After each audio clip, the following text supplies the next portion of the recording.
दोस्तों, क्या आप जानते हैं रक्षाबंधन के त्योहार की शुरुआत सगे भाई बहनों ने नहीं की थी। रक्षाबंधन कब शुरू हुआ इसे लेकर कोई तारीख तो स्पष्ट नहीं है, लेकिन माना जाता है कि इस पर्व की शुरुआत सतयुग में हुई थी। इस त्योहार से संबंधित कई कथाएं पुराणों में मौजूद हैं। तो दोस्तों, बने रहिएगा इस वीडियो के साथ। मैं रक्षाबंधन से संबंधित पुराणों की कुछ कहानियां आपको यहाँ पर सुनाने वाला हूँ। दोस्तों, राजा बलि बहुत दानी राजा थे और भगवान विष्णु के अनन्य भक्त भी थे। एक बार उन्होंने यज्ञ का आयोजन किया। इसी दौरान उनकी परीक्षा लेने के लिए भगवान विष्णु वामन अवतार लेकर आए और दान में राजा बलि से 3 पग भूमि देने के लिए कहा।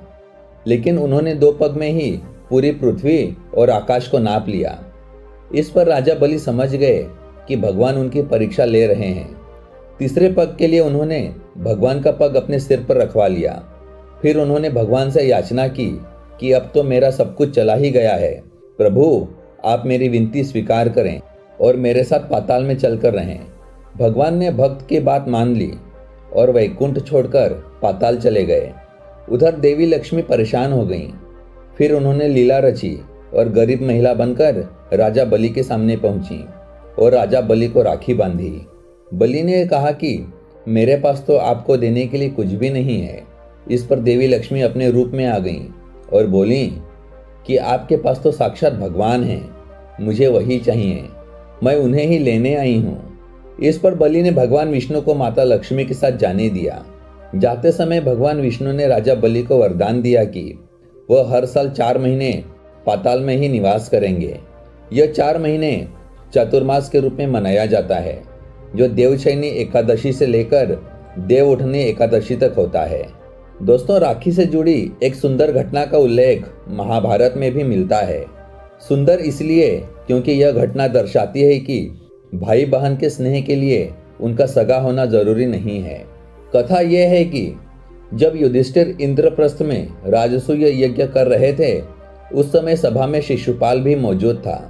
शिशुपाल ने भगवान श्री कृष्ण का अपमान किया तो श्री कृष्ण ने अपने सुदर्शन चक्र से उसका वध कर दिया। वापस लौटते हुए सुदर्शन चक्र से भगवान की छोटी उंगली थोड़ी कट गई और रक्त बहने लगा। यह देखकर द्रौपदी आगे आईं और उन्होंने अपनी साड़ी का पल्लू फाड़कर श्री कृष्ण की उंगली पर लपेट दिया। इसी समय श्री कृष्ण ने द्रौपदी को वचन दिया कि वह एक एक धागे का तृण जरूर चुकाएंगे। इसके बाद जब कौरवों ने द्रौपदी का चीरहरण करने का प्रयास किया तो श्री कृष्ण ने चीर बढ़ाकर द्रौपदी के चीर की लाज रखी। कहते हैं कि जिस दिन द्रौपदी ने श्री कृष्ण की कलाई में साड़ी का पल्लू बांधा था, वह श्रावण पूर्णिमा का दिन था। वहीं दोस्तों, राखी की एक अन्य कथा है कि पांडवों को महाभारत का युद्ध जिताने में रक्षा सूत्र का बड़ा योगदान था। महाभारत युद्ध के दौरान युधिष्ठिर ने भगवान श्री कृष्ण से पूछा कि हे कान्हा, मैं कैसे सभी संकटों से पार पा सकता हूँ, मुझे कोई उपाय बतलाएं। तब श्री कृष्ण ने युधिष्ठिर से कहा कि वह अपने सभी सैनिकों को रक्षा सूत्र बांधें, इससे उनकी विजय सुनिश्चित होगी। युधिष्ठिर ने ऐसा ही किया और विजयी बने। यह घटना भी सावन महीने की पूर्णिमा तिथि पर ही घटित हुई मानी जाती है।